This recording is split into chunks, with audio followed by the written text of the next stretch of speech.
religious, including Passions According to St. Matthew and Jesus meine Freude, Jesus my joy.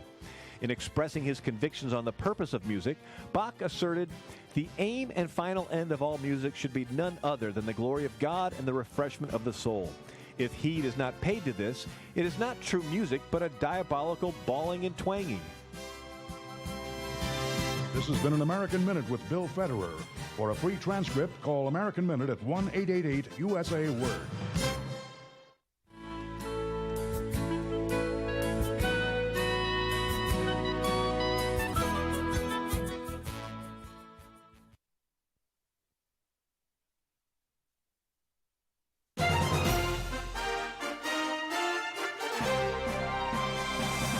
VCY America presents Crosstalk, a nationwide call-in program discussing issues that have an effect on our families, our communities, our churches, our nation, and our world. Crosstalk, an opportunity for you to voice your concerns for biblical principles. And now live by satellite and around the world on the internet at vcyamerica.org. Here is today's Crosstalk. And as always, we thank you for joining us on Crosstalk, folks. It is just a barrage of issues that are impacting us across this nation. And today we're going to be focusing on our borders. Any semblance of border policy designed to protect our nation is systematically being undone by this Biden administration. I mean, just yesterday, President Biden released this 21-point plan to process asylum claims and bypass immigration courts. That's right, bypass immigration courts.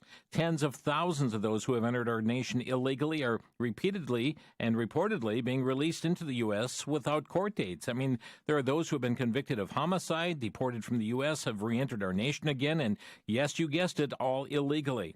Well, things are so bad in Texas, we've got the governor taking what action he is able to do on the borders. And meanwhile, we had the Biden administration paying millions every day to not build the border wall.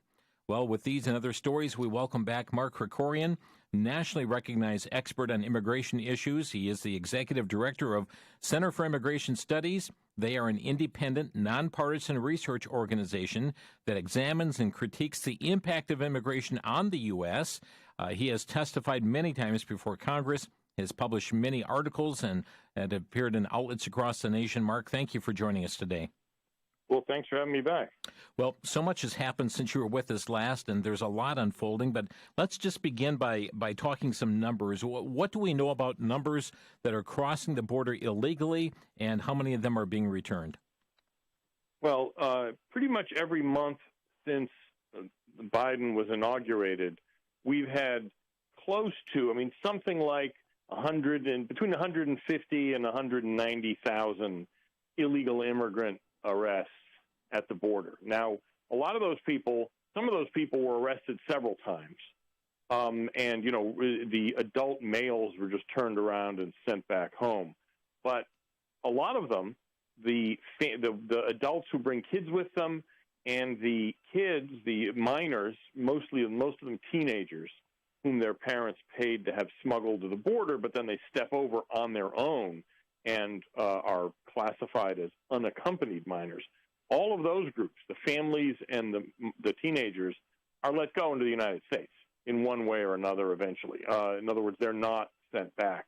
And so we're not really sure, but the number of people who have been formally just released into the United States is, so far this year, probably we're looking at a couple 100,000, maybe more. And most of those people will not get asylum, so they'll just become illegal aliens. Wow. In fact, there was a report this week that about 50,000 people who were released by this administration's order without even giving them a court date. In other words, they were released with a piece of paper saying, please turn yourself into ICE when you get to wherever you're going, wherever your relatives are. Oh, my. And surprise, surprise, something like 85% at least, I forget the exact percentage, never did. They didn't turn, of course, it's immigration enforcement on the honor system, and that's not the way law enforcement works. Right. So, it's bad news. And there's no reason to think it's going to get any better. In fact, the administration was keeping its fingers crossed that the numbers might go down once the temperature went up. because usually that's what happened. In the summer, the numbers go down because really, I mean, if you've been down there on the border, it's brutal in the summer. Mm-hmm. But they're not. They actually went up in June. Not a huge amount, but they went up a lot when Biden was inaugurated, and then they've been kind of inching up a little bit every month since then. They're not going down because of the summer. There's no reason to think that the July numbers are actually going to be any lower than the June numbers were. So get into the country. When you get to your city of destiny, turn yourself into officials. I mean, why don't we put signs on the highways? When you finish your road trip, turn yourself in for speeding, or, you know, on and on that scenario is carried out. I mean, it's, you know, it's insane to think that people are going to actually do that, and yet we're releasing them to the detriment of the U.S. citizens? Yeah, of course. Yes, we are. You know, and without that court date, because if they're given it's called a notice to appear. The technical term doesn't matter, but it's like an indictment in criminal cases, even though these are civil cases. If they don't show up, then the judge can order them deported. And if they're ever found, they don't need to go back to court. They're just literally, okay, you're in the system, you're ordered deported, you're out of here by the end of the day. But if they don't give them a court date and they just let them go and they don't show up, ICE has to find them, and they're not allowed even to look for them now, and then give them the court date. And then when they don't show up, ICE has to find them again, throw them out of the country. Right. I mean, I'm almost laughing because it's so absurd, but it's not funny. You know, this is it is. You know, often people will say, you know, refer to opponents or policies as open borders, and sometimes they exaggerate, but this isn't really exaggerating. How is this not open borders? Yeah. Well, just yesterday, President Biden released his 21-point plan for border control, and certainly we can't go through this with a fine-tooth comb by any means, but what should be our takeaway from this plan? Is it just new words in the same old wrapper, or what do we have here? I mean, yes, it is, but it's actually worse. It's some new. The new parts are worse than the old parts, because what they're talking about here, one of the key things they're talking about is speeding up and streamlining the way people get asylum. And what they're going to do is, instead of going, you mentioned this at the beginning, instead of having the immigration judge, you know, sort of sift through people's claims about whether they, you know, that they want asylum, whether it's legitimate, whether they qualify, et cetera, they're going to have asylum officers who are not judges, just, you know, people who work for Homeland Security at the border deciding right there. And the administration has taken steps toward dramatically widening who can qualify for asylum. So what used to be asylum is supposed to be for people who are, you know, being persecuted because of their religion or their political beliefs. They're now going to give asylum to people who, you know, whose husbands abuse them, which is a bad thing, but that's not asylum. People who are fleeing, you know, criminal gangs because in their neighborhood, you know, there was crime. That's not a basis for asylum. In fact, you're not even supposed to be qualified for asylum if there's some other place in your own country you could go to. And these are all people who will pass through Mexico, yes, which has its own asylum system. In fact, they have a helpful video online about how to apply for asylum, and yet they're coming here. My point here is that the administration is looking towards solving the border problem by just giving asylum to almost everybody anyway, and then saying, well, look, you know, it's not illegal because they all have asylum, and that's why we're letting them go. Would you compare to what's happening at the southern border with Mexico to what's happening with those who are getting on boats from Cuba and wanting to seek asylum here? Well, there's not that many people doing it by boats from Cuba, and a lot of people have said, aha, you know, the Biden administration doesn't like Cuban immigrants, you know, but will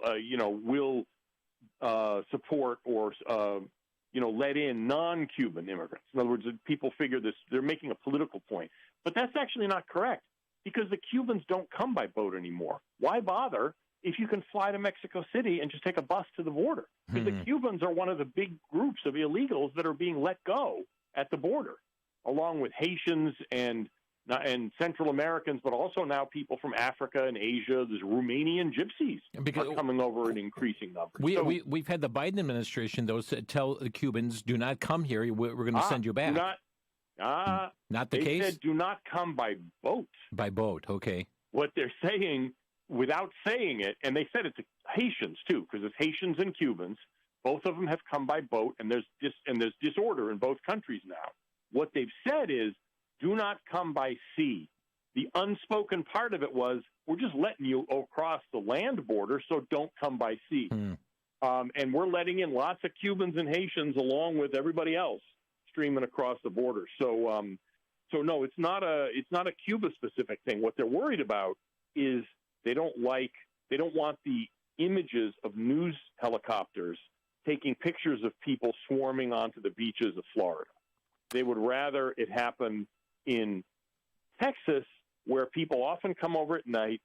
The media are sort of bored, so they don't take pictures of it anymore, and it keeps it out of the news. If they're coming by boat into Florida, whether they're Haitians or Cubans, that's hard to hide. And that's what they want to avoid. Mark Krikorian with us here today from the Center for Immigration Studies. So I believe today marks the 70th anniversary of the signing of the United Nations Convention relating to the status of refugees. Yep. We see history tells us President Truman, he didn't want to sign this thing. He said this is going to infringe on our sovereignty, but President Johnson did reverse course and sign it. What is this treaty? What is its purpose? It's the UN Refugee Treaty is what it is, which sets up basically the refugee and asylum system that we're operating under today. And it's important because it basically is a tool that the anti-borders, left groups, the non-government groups, use in conjunction with our courts to make it as difficult as possible to keep illegal aliens out of the United States. Not to go into a lot of detail, but there's two ways of refugees coming here. One is regular refugee resettlement, where we bring people from Burma or Syria or what have you. We pick them and bring them here. Mm-hmm. Asylum is the other part of it, and that we do not have control over because the person comes here without our consent, sneaks across the border, or maybe comes with a raft, and then says, you have to classify me as a refugee, whether you like it or not. Here's the treaty, and I'm going to go to court if you don't do it. And so until we get out of this 70-year-old, Cold War refugee treaty and set our own asylum policy based on what we think is in our interest, we're not going to be successful in controlling our own border because these other groups, ACLU and, Soros-funded groups and all of that stuff, there's a lot of them, they are going to be more and more successful, regardless of who's in the White House, at preventing us from deporting illegal aliens is what it amounts to. And the first step is withdrawing from the refugee treaty, the UN Refugee Treaty. We have the right to do it. All treaties you can get out of. But until you get out of the treaty, it is, as the Constitution says, the law of the land. That's a treaty. The Senate ratified it. We have to get out of it. Then we can set our own immigration and refugee policies, not have to conform to the UN standards. So how do we revoke this? Do we have to go back through the U.S. Senate? Is something through presidential action? No, the president has to do it, and this president isn't going to do it, obviously. Yeah. But that's the way it works. Is President Trump, for instance, he withdrew from several treaties. You do it, you give him 1 year notice. That's the way the treaty says, 1 year's notice, and then you're out of it. And then so it's going to wait till, it's going to have to wait till President DeSantis or whoever is going to do it. It's not going to happen under President Biden. Mark Krikorian with us here today. We're going to take a quick break, and we'll come back to talk more about this border crisis and reporting as to the issues that are taking place and where do we go from here. So stay with us. This is Crosstalk on VCY America.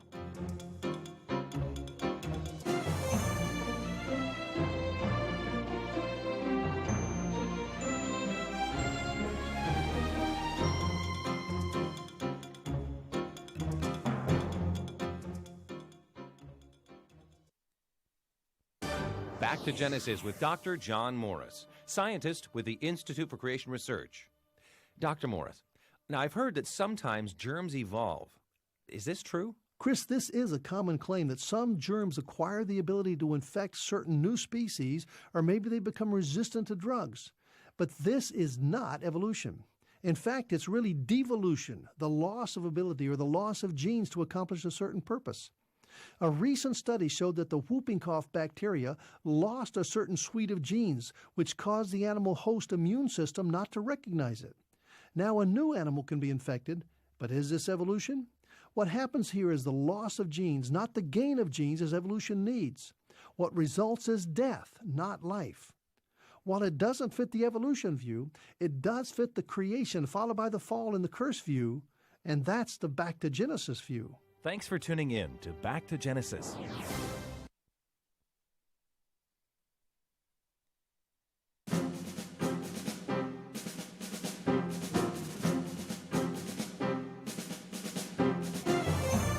The program is called Crosstalk. It comes your way each weekday at the same time on the VCY America network. With us today, Mark Krikorian with a report on the border crisis. And folks, it is certainly insanity what is taking place in our nation right now.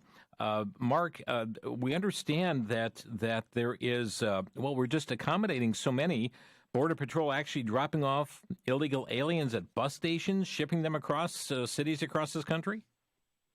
Yeah, it is kind of surreal, but at the southern border, especially, an area of like McAllen, Texas, way down in South Texas, the Border Patrol doesn't turn these illegal aliens around. I mean, especially the ones who bring kids with them.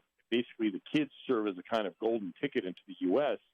The Border Patrol, takes their pictures or whatever it is, and then puts them in a bus and drops them off at the regular bus station, like the Greyhound, whatever station it is in McAllen. I mean, there's I don't know if Greyhound's even around, but it's the regular city bus station. Mm-hmm. And then in some cases, if we're talking about so-called unaccompanied minors, they're held in shelters until the Health and Human Services Department, which takes custody of them, can find the parents and make sure that, it's all on the up and up. It's not some trafficking thing. But then we, taxpayers, pay to deliver those teenagers to their illegal immigrant parents. In other words, the government completes the smuggling process so that the smugglers get them from Central America to the border. We get them from the border to their parents, who are themselves illegal aliens, who paid smugglers to bring them there. And it's even worse. In some cases, we pay to fly the illegal immigrant parents to the border to pick up their kids and then fly them back to wherever they live in Chicago or L.A. or Washington or whatever it is. It is surreal that this is tolerated, and it really does show how radical the mainstream Democratic Party has become on immigration, because this is not something that ever would have happened under Bill Clinton. And frankly, I'm kind of yearning for the good old days of Barack Obama, who was tougher on immigration, if that's even the right word to use, than the Biden administration. Wow, that's quite a statement. Yep. Just earlier this month, it was reported about the White House warning border agents to prepare for a flood of migrants, as many as 1,200 families daily. Numbers are just really off the charts. The White House. Yeah. The White House is actually planning for this. Get ready. There's going to be more. Yep, absolutely. And one of the reasons for that, one of the reasons they're trying to do planning, is that there's this thing called Title 42. Doesn't matter what the terminology is, but what it is during the pandemic, the Surgeon General was able to authorize the Homeland Security Department to just turn around anyone at the border, no hearing, no nothing, just push them back into Mexico. And that helped, obviously. This administration has made lots of exceptions to that, but they're now talking about lifting it altogether, even with regard to single adult men. And what they're worried about is when they do that, you're going to have this huge extra surge on top of the surge of illegal immigrants. They know it's going to happen, and yet they seem to be moving in that direction anyway, because that's what these anti-borders groups that support the administration want to see. You mentioned pandemic. What do we know about those entering our country? Are they testing positive for COVID? Some are, some aren't. I mean, it's kind of murky, but what the Border Patrol seems to be doing is working with these nonprofit groups so that they do testing of the illegal immigrants they catch. And then they supposedly are supposed to kind of quarantine these people who test positive, except there was just a story from border reporters down in South Texas. I tweeted it out that said in one instance they got a whole bunch of hotel rooms, probably motel rooms, where they put people who were tested positive. And they had symptoms, too. I mean, it wasn't just some abstract test. They were, hacking and all of that stuff. And they were supposed to stay in the hotel, but there was no police. Nobody was going to keep them there. And there were reports that they just went out to, Whataburger and got hamburgers while they're sneezing all over the place. So it's not so much that the illegal immigrants are especially, more likely to have COVID. It's that there's very little and very loose and poorly enforced control over who gets, who's quarantined and whether they're following up on this stuff. So it's bad news. And it seems to be that, it's literally the administration's position that European tourists are not allowed to come here legally through airports, where even if they test negative for COVID, but illegal aliens can come across the southern border regardless. I'd like to hit another issue with you, and that is dealing with those who are entering here, re-entries, and with criminal records. I just, before coming on this program, saw an article on CNS.com about a report of, it was from the Office of U.S. Attorney for Arizona, and he's been putting out monthly reports that cite the number of aliens it charged that month with illegal reentry and the subset of those who had previously been convicted in the U.S. of a non-immigration crime. But it charged, in June, charged 241 aliens with illegal reentry, and of those 241, 178 had previously been convicted of non-immigration criminal offenses in the U.S., 40 had violent crime convictions, of which 6 had homicide convictions, 8 had sex offense convictions, 6 had domestic violence convictions, 10 had property crime convictions, 36 DUI convictions, and 90 had crime convictions. I mean, this is shocking. Drug crime convictions for the 90. To me, it's just outrageous that this circular conveyor belt is just, running at warp speed.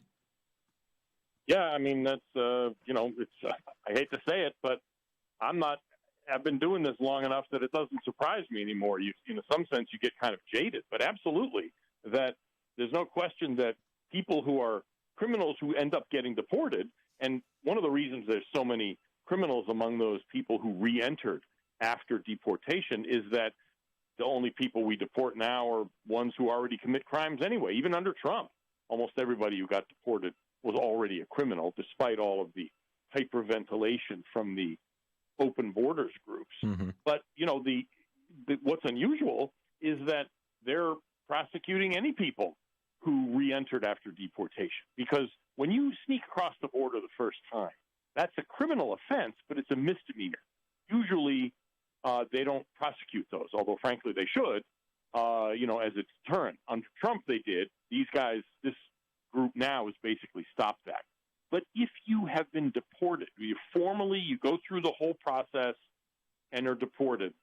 If you come back, that's a felony. And this administration has not prioritized prosecuting people who re-entered after deportation, whether they're committed other criminal offenses or not. And in fact, they're not even deporting people who have committed a wide variety of offenses. Most of the crimes that you described in that list, those are people who were deported under Trump for the most part for those crimes. Under this administration, most of those criminals would not be deported because Biden, for instance, has explicitly said, he said this on TV, that if you're convicted of drunk driving offenses, criminal offenses on drunk driving, even if it's a felony conviction, they're not going to deport you because he doesn't consider that sufficient grounds to deport an illegal immigrant. We're not talking about a legal alien who basically forfeits his right to be here. Because until you're a citizen, you can still be deported.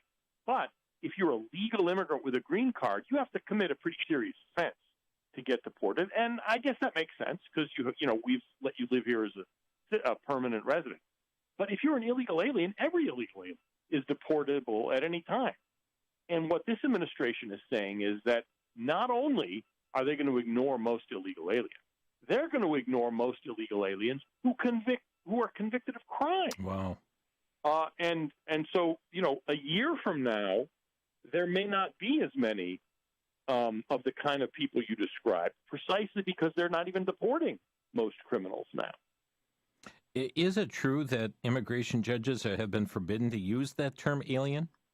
Yep, exactly. That was a memo that went out. I think it was either last week, or whatever it was relatively recently. A memo went out that said immigration judges, it's not that they're not allowed to use the word illegal alien. They're not allowed to use the word alien itself. In other words, they can't even say like undocumented alien, which itself is a euphemism, even though alien is the word in the law hundreds of times in federal law, which simply refers to people who are not citizens or nationals of the United States. It's a neutral term. If I go to Norway, I'm an alien there. That's just what that word means. But this administration has basically told immigration judges that they are not allowed to use the word that exists in the law to describe people who are foreigners, unless they're specifically quoting a section of the law in quotation marks. They're not allowed to use the word. It is perverse, I think, is the only way I can describe it. And I'm surprised even immigration judges who are kind of more liberally leaning, I'm surprised even they are tolerating this, because this is basically telling them what they're allowed to say and how they're allowed to say it, and that's absurd. Let's hit the border wall here. It was making great progress under President Trump, but I understand now that there are millions of tax dollars being spent every day to not build the wall, and that's not coming from the Babylon Bee or the Onion. This is actually happening. Yeah, absolutely it is. As soon as President Biden was inaugurated, he ordered stoppage to all border wall construction, except, of course, that it was underway already. And so they'd done site work. They delivered all the materials. A lot of them were out there, right near where the construction was going on, sitting in piles, waiting to be picked up and used. And so the contracts that these builders have signed require the government to keep paying them. So obviously the Democrats in Congress aren't going to investigate this, but one of the Republican committees in the Senate took a look at this, and it was Senator Langford from Oklahoma who had his staff look into this and look at what the numbers are. And what they concluded is that the government, which is to say taxpayers, are paying around $3 million a day to these companies to not build the wall. It's kind of like, we pay farmers to not grow crops. Well, that's kind of what we're doing here. We're paying probably for the next 12 to 18 months because of the contract terms. We're going to be paying these people to drive out and basically guard the building supplies that they're not allowed to use and build. We're paying people to not build the wall. It is surreal.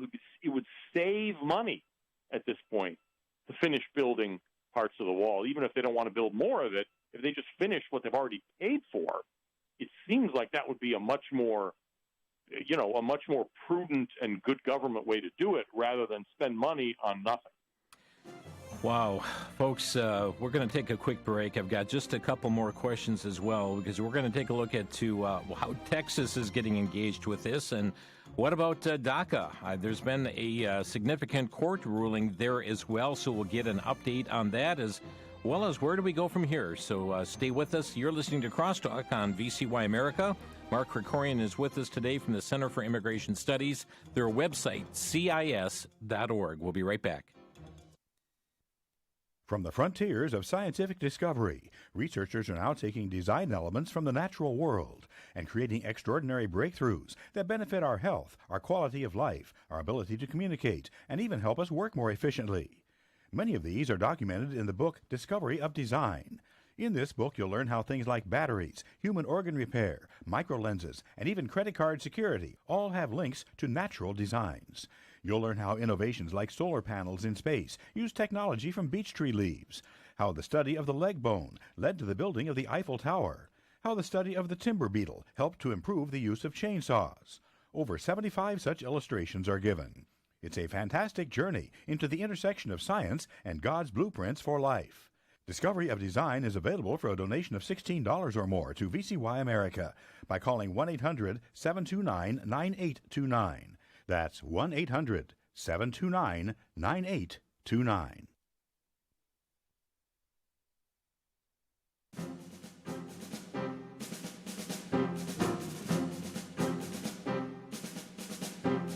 Our guest today is Mark Krikorian from Center for Immigration Studies, their website, CIS.org. And folks, if you want to stay informed and, just put aside the bias of the major media of our nation and really get the truth of what's happening at the borders, get to that site, CIS.org. And stay informed. We were just talking about spending $3 million a day not to build the border wall. And I see the subtitle in an article that came from Center for Immigration Studies that as much now as $2 billion has been wasted since Inauguration Day. That's outrageous. Yeah, absolutely. Yeah, I mean, you add up what we're spending, and the thing is, there's no end in sight. I mean, because of the terms of the contract, it looks like we're going to have to keep paying these builders to not build the wall for another year, maybe year and a half. Different builders have different contracts. It's kind of like paying people not to work, isn't it? Basically, yeah, that's what it is. Okay, let's talk about Texas Governor Abbott. He has gotten engaged in some limited ways. Tell us what he's got going. Well, what Texas, decided is that, I mean, they obviously got frustrated with good reason that the Border Patrol is not enforcing the border. They're not even allowed to. I mean, the Border Patrol agents would love to. That's what they signed up for. They're literally not allowed to. I sent a analyst of mine who lives and works out of Texas and knows a lot of the law enforcement and intelligence analysts and stuff down there. He spent a night on the border, and he was with Border Patrol agents, Texas National Guard, and Texas State Police. The Department of Public Safety is what they call it in Texas. And literally, they have to kind of stand there and wave the illegal aliens into the United States. I mean, it's like their welcome wagon or Walmart greeters. And what Governor Abbott said is, look, this is ridiculous. What can we do on our end to try to counter what the administration is doing? Because states can't deport people. Immigration law is a federal prerogative. What they can do, though, is arrest people for state violations. And if they're crossing private land, they can arrest them for trespassing.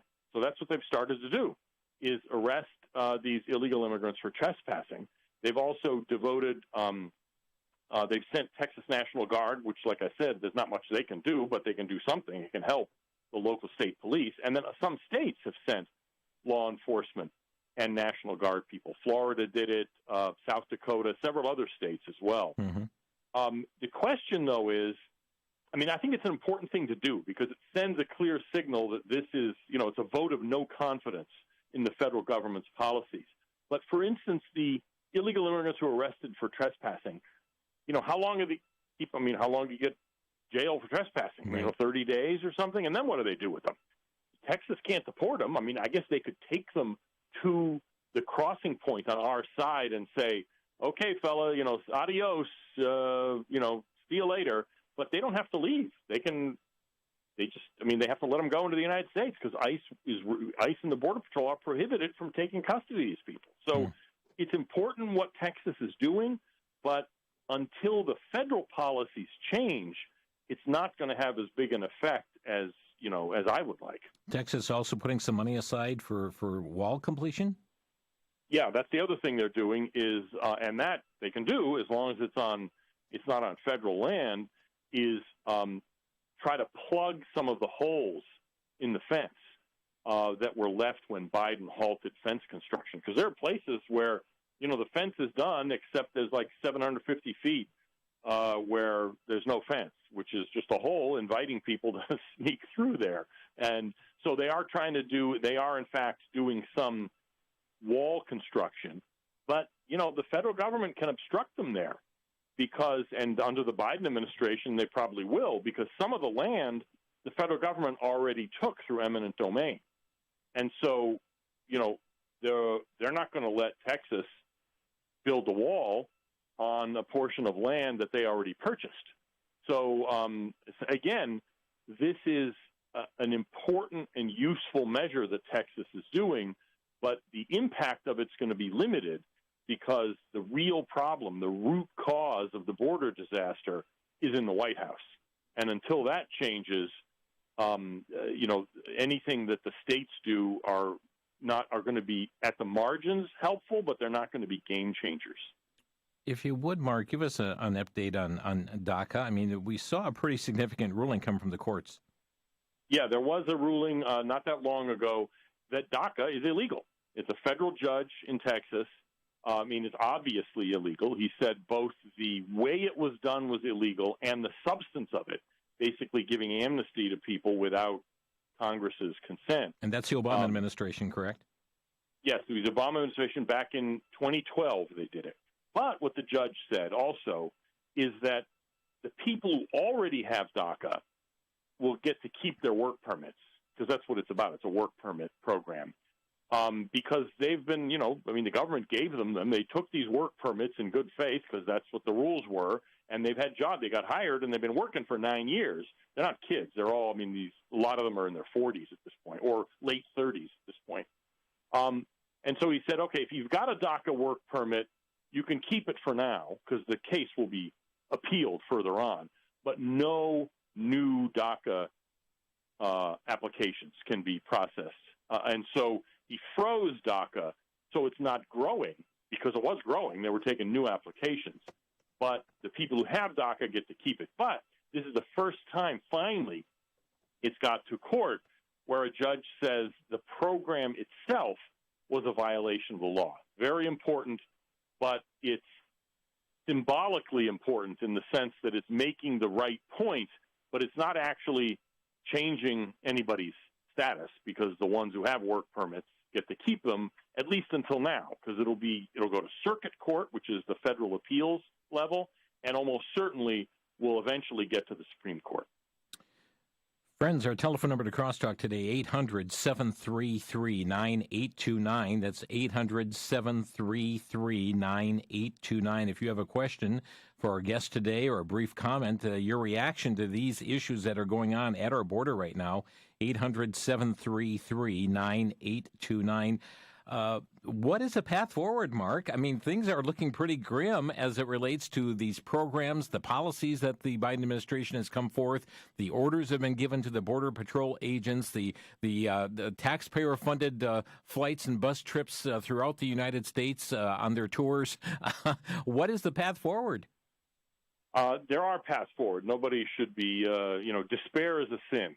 And there's a lot of stuff that is going to keep happening that's bad as long as this administration is in the White House. But it doesn't mean that there's no way to fight back, because, first of all, the courts are an important place to fight back. The opponents of the Trump administration used the courts to obstruct what were obviously legal policies. They essentially waged what they call lawfare. In other words, instead of warfare, it's lawfare in the courts. And Texas and Arizona and Montana and other states have sued already on various elements to stop various policies. There are private groups. There's sort of a new kind of conservative version of the ACLU. I think it's America First Law Institute, it's called, that has some heavy hitters and a lot of money, and they are filing suit against a variety of Biden policies. And then at the state level, there are some things they can do. Texas, like we had said earlier, is doing something with using its own law enforcement to enforce its state laws. Other states can conceivably do that. There's a limit to what they can do, but there are some things they can do. They can also demand information and withhold permission for certain things. For instance, some states have said that unaccompanied minors, these illegal immigrants that their parents, illegal immigrant parents here, smuggled their illegal immigrant kids to the border, but without the parents, so that they have this special status in the law. They have refused to allow the federal government to put them in shelters in their states. Mm-hmm. That's something they can do. My point is, there's a variety of things that people can do in addition to just complaining to their lawmakers, and I suspect that next year the Democrats are going to suffer serious defeats at the polls, and that may give the administration a little bit of pause. But all of those things, they're important. People need to do something, push back, and they will have some beneficial effects. But until this administration is turned out of the White House, there's a limit to how much we can stop what they're doing. We can do real things, but ultimately the answer is to not have this administration in power. Robin is calling from Monticello, Kentucky. You're on the air, Robin. Yes, thank you for taking my call. I'm curious about how many people have died and what do they do with them, and do they give them a shot at this new shot? Thank you. I mean, how many died crossing illegal or trying to cross, or yes, what? Yes, and what do they do with them, or take them back, and do they give them a shot like what we get? Yeah, I mean, there's two sort of questions there, and the answer is that the local health departments and stuff do, in fact, vaccinate some significant share of people because, the vaccine's now available to pretty much anybody who wants them in the United States. You don't really have to ration or prioritize anymore. It's not the government that does it. I'm pretty sure it's these local groups that coordinate with, like, the county health departments, that kind of thing. So a lot of them do get vaccinated if they aren't already. But the first question is interesting because significant numbers of people do, in fact, die because of the heat down there, out of heat stroke, dehydration. There's all kinds of things, as well as the smugglers, some of whom are really the scum of the earth. It was interesting. Who was it I talked to? Oh, yeah, it was a congressman from a Republican congressman from part of the border in Texas was on a podcast I listened to recently, and he said his local officials in his district, he was talking to them and saying, look, what can I do for you? He said that several of the local officials told him the one thing that they really needed most immediately was more body bags. My. Because they're finding so many people that are dying. These are tiny little counties. Their coroner's offices don't have the capacity for this because they're finding so many bodies of people that are basically lured to cross the border by our weak border policies. Yeah. And as far as what happens to them, if they try to identify them, I mean, they keep them in the morgues and they try to identify them. And if they can, they, work with the consuls of the countries. On which if they know the person's Mexican, they'll deal with the Mexican government and they'll usually take charge of the bodies, that kind of thing. But it's a very difficult problem for some of these little communities. And look, the government is encouraging this. Our government is encouraging this. There's always going to be people who are going to take stupid risks and die trying to get into the United States. We can't stop that. The world isn't perfect. But when we are encouraging people to do this, rewarding illegal immigrants for sneaking across the border, it's partly our fault then, because, it's like not having a fence around your swimming pool. If some kid drowns, that's partly on you because you should have done a better job of protecting, keeping your swimming pool protected. The same thing at the national border. Robin, thank you for the call. We're going to take a break, and others stay on the line. We'll get to more of your calls following. You're listening to Crosstalk on VCY America, giving an update from the border, and are on the border, I should say. The website for our guests, CIS.org, that stands for Center for Immigration Studies, CIS.org. Back in just 1 minute here on Crosstalk.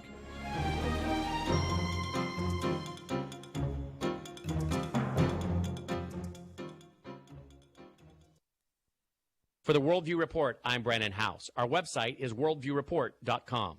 In February of 2018, I used my radio show and TV show to warn that President Barack Hussein Obama and John McCain had worked with Congress to create a commission on military, national, and public service.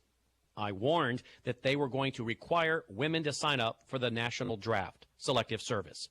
I also warned their goal would also be to make mandatory community service, where young people to get out of high school would have to do so many hours of community service, but it could only be with an organization approved by the government, not your church. In fact, previous federal legislation said the kids could in no way be involved with religious instruction or leading a worship team or maintaining a church building. What are they doing here? Brainwashing. Now this commission has released its report in March of 2020. Now it's been rolled into the Military Authorization Act and came out of a committee last week. They're now putting it into funding. This is on the verge of happening. Wake up, America. And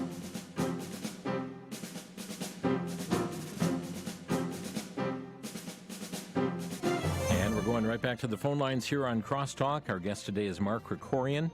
Mark is Executive Director of Center for Immigration Studies. And Susie in Cave Creek, Arizona. Thanks for calling Crosstalk. You're on the air. Thank you. You know, living in Arizona, immigration is a huge issue. Kamala Harris went down to Guatemala and visited with the president there, and to Mexico and visited with the president there to try to get to the root of this problem. And I was wondering, have we had any information about what she found out and what the government is going to do because of the root of the problem of this? Thank you, Susie, for that question. I'm going to release the line here, and let me just add to this. You answer the question here, Mark, but I said, why go to Honduras to try and find the root of this when she could have just gone to the Oval Office and found the root to the problem? Yeah, exactly. The real root of the problem is the Biden administration. But what they were talking about is, you know, poverty and corruption and disorder and all this. And obviously that's, that's part of the reason people leave. People don't leave Norway if it's, stable and prosperous. But the question is, why are they coming here? Why are they coming now? And Vice President had no good answer. She went down there and it was really more of a photo op than anything else. And neither the president of Guatemala nor the president of Mexico was, particularly helpful. And in fact, just this week, our government announced that they were cutting off ties or whatever I forget specifically what they were discontinuing with Guatemala because they weren't cooperating in anti-corruption efforts, which is part of this root causes thing. Well, of course not. When Biden was vice president, he was in charge of root causes in Central America, and we gave them something like $3.5 billion, almost $4 billion, when the Obama administration was around. Anybody think it's really going to make any difference? It's absurd. And now we've got a substantial share. In June, more than 1/4 of all illegal immigrants caught at the border were not from Central America or Mexico. They were from Haiti, Cuba, Brazil, Uzbekistan, Romania. What, are we going to fix all root causes everywhere in the world before we're allowed to enforce our border? It's nuts. Let's get to William in East Troy, Wisconsin. You're on the air. Mr. Gregorian, thank you for all that you do to inform us on these things. Thank you. I wanted to first that I don't believe the Biden administration is really a friend to any real patriotic American at this point with the policies and the mindset that he has to put our country's sovereignty in jeopardy. But I wanted to ask you a question about the UN treaty you mentioned. Phyllis Schlafly a long time ago brought up that there was a dual Mexican citizenship of an organization called Aztlan that believed that the southwestern part of the U.S. was actually taken away illegally during the Mexican-American War. Do you think they would use treaties to try to get the UN involved, or with the liberal mindset of the Biden administration to try to cause civil unrest, to bring the UN here and to, I'm not even sure what to really ask. It just seems like they're trying to undermine our sovereignty. What do you think? Thank you. Yeah, it's a good question. And 2 points. First of all, the administration has already invited the UN to examine racism in America or something like that. So, I mean, in other words, they've conceded the idea that the UN should be overseeing us. But as far as this Aztlan issue, the idea that, Mexico would want to take back the Southwest that they only had for like 20 years anyway, before the Mexican War, I don't think that's actually what's going on. There are some people who think in those terms. It's true. But the people in charge of governments, our government, Mexico's government, the UN, the EU, all of that, these people are not so much interested in changing borders. They're globalists. In other words, it's not Mexican nationalists who want Arizona. It's more globalists who want there not to really be borders, so that national borders would be like the county line. It would delineate who paves the road on one side or the other, but it wouldn't have any other meaning than that. That's what we have to fight. Post-Americanism, post-nationalism, not so much a rival nationalism of Mexico. That's a real thing. I'm not saying it's not real.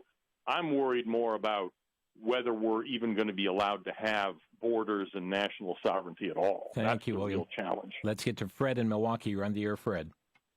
Yes, is it possible that the total assets of the United States, all assets, everything that would be an asset, are being spent into debt in order to bring us down and make us a third world or no world country instead of the constitutional republic, or that's not right, democracy? I'm sorry, it's constitutional republic. Sure, I will get your point here, Fred. As far as this mounting debt here, even for not building the wall, certainly we're heading toward collapse. You're taking us down a road we're not really talking today, but certainly the road toward collapse is very much what we're on at this point. Brenda in Illinois, you're on the air. Hello, Brenda. Hello. You're on the air. Yes, I was wondering, just a few minutes ago, he mentioned the greatest need down there was body bags. Does that mean they are executing people to cross or what?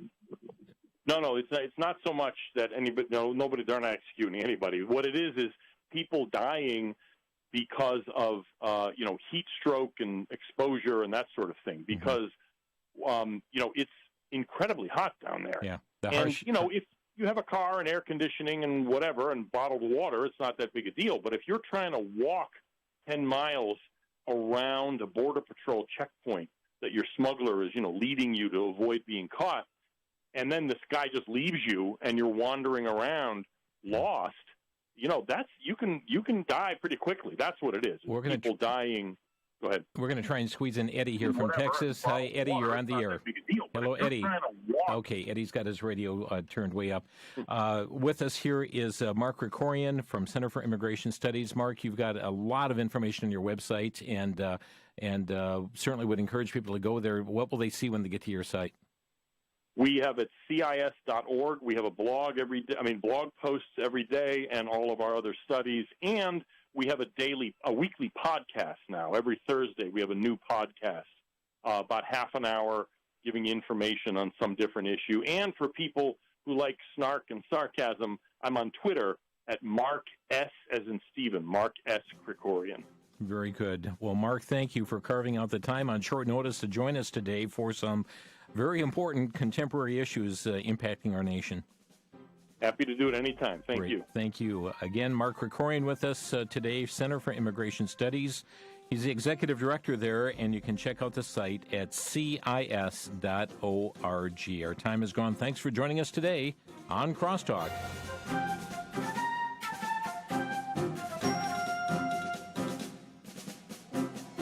You've been listening to Crosstalk via satellite and the internet from VCY America. Views expressed may or may not be those of this station. For a CD of today's program, send a donation of $6 or more to VCY Tape Ministry, 3434 West Kilbourne Avenue, Milwaukee, Wisconsin, 53208, or download by RSS or podcast from crosstalkamerica.com. And join us again for Crosstalk.